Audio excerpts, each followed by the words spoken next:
Le sujet de la prévision de trésorerie a été numéro un.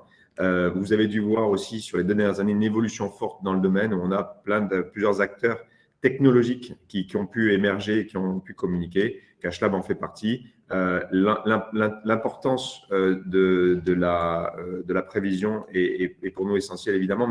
Pour affronter les mois qui viennent, bon, il faudra suivre de près, bien entendu, ces prévisions. Le découvert, le plus connu, pas toujours le plus simple à négocier, qui a des plafonds limités qu'il faut constamment renégocier avec ses banquiers. On les compte, il y a de moins en moins de trades, donc c'est vraiment une source de financement qui diminue. La DAI aussi, hein.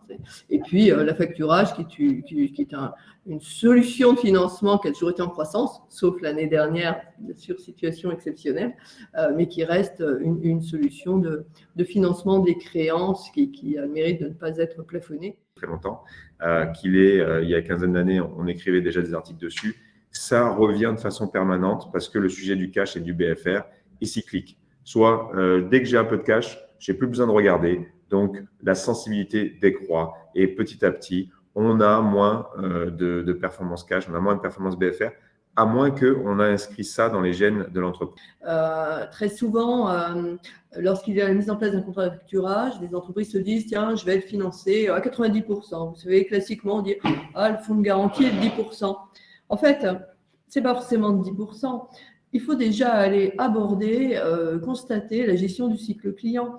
Une entreprise qui va avoir un taux de non-valeur dans notre jargon factor, c'est-à-dire beaucoup de litiges, ou beaucoup de retours de marchandises, ou des avoirs, des remises de fin d'année, tous ces éléments qui constituent des non-valeurs vont être couverts par un fonds de garantie qui va avoir une gestion de ses clients qui va lui permettre de distinguer les clients qui payent bien de ceux qui payent moins bien en faisant un tri, en les catégorisant, va permettre vraiment d'aider dans le financement justement de ce poste client. Parce que la décision de pilotage du cash et une décision managériale va devoir prendre en considération ce premier élément. Des grands groupes sont allés vers un axe de travail complémentaire qui est de dire « moi j'ai du cash, je n'ai pas envie d'être chargé, et donc est-ce que je peux utiliser ce cash à faire quelque chose ?» Et c'est là qu'on est rentré dans des discussions. Ensuite, effectivement, comme le demande Philippe, la difficulté du reverse, c'est que finalement c'est une opération financière et qui ne revient pas forcément à l'exploitation et que c'est un bénéfice purement financier pour l'entreprise qui n'est pas forcément retranscrit dans les comptes d'exploitation. Alors, on ne va pas se mentir que des grands groupes de retail vont pouvoir impacter leur résultat d'exploitation. Juste, je voudrais terminer sur ce slide qui est celui de la facturage.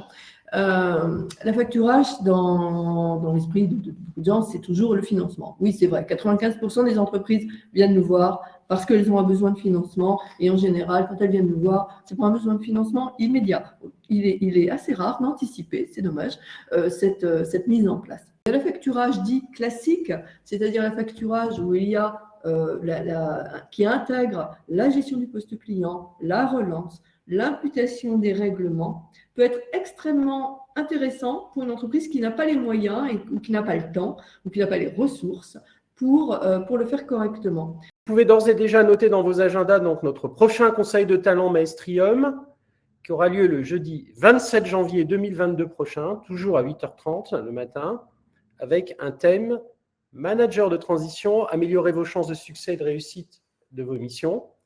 Et ce webinaire sera animé par l'IFMT, qui est l'Institut de formation au management de transition, ainsi que par Sales in Progress.